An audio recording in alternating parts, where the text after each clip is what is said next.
Pourquoi Lionel Messi mérite le Ballon d'Or 2023, partie 1. Alors bonjour les gars, j'espère que vous allez bien. Aujourd'hui, nous allons parler de pourquoi Lionel Messi mérite le Ballon d'Or 2023. Mais avant, n'oubliez pas de vous abonner, de laisser un like et d'activer la cloche de notification.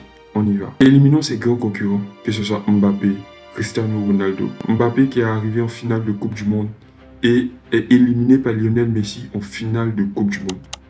Un grand désavantage pour le français Mbappé. Il y a aussi Cristiano Ronaldo qui est passé en flou cette saison et qui a été éliminé par le Maroc en Coupe du Monde.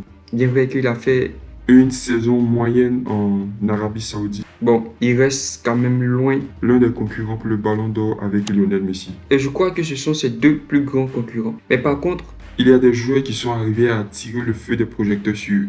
Il s'agit d'Haaland, Lautaro Martinez, Alvarez, Julian. Et bien prenons les statistiques de Haaland.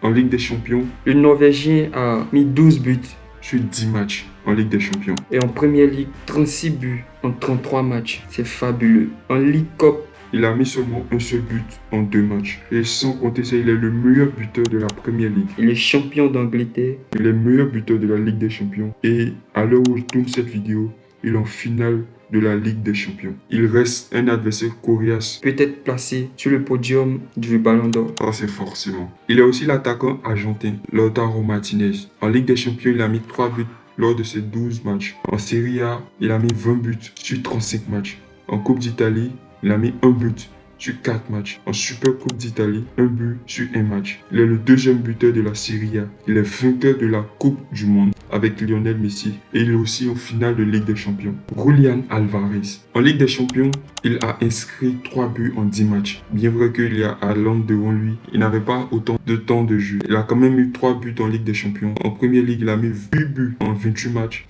En Ligue Cup, 1 but en 2 matchs. En Coupe du Monde, il a fait très belle Coupe du Monde avec 4 buts en 7 matchs. Il est lui aussi champion d'Angleterre. Il est en finale de la Ligue des Champions. Et il est vainqueur de la Coupe du Monde. Voyons, tandis que Lionel Messi, en Ligue 1, c'est 15 buts en 29 matchs. En Ligue des Champions, c'est 4 buts en 7 matchs. En Coupe du Monde, c'est 7 buts en 7 matchs.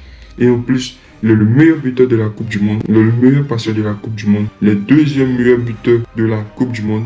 Il est le meilleur passeur de la Ligue 1. Il est champion de Ligue 1. Il a pris le trophée The Best. Il est le meilleur sportif 2023. Lionel Messi, avec tout ce palmarès, est capable de rafler son 8e Ballon d'Or. Et il n'est pas loin de le faire. À votre avis, qui serait capable d'inquiéter Lionel Messi pour la course au Ballon d'Or? Dites en commentaire qui sera pour vous le Ballon d'Or. Lâchez-vous dans les commentaires et on se dit à bientôt pour la partie 2 en attendant le vainqueur de la Ligue des Champions. Merci bien.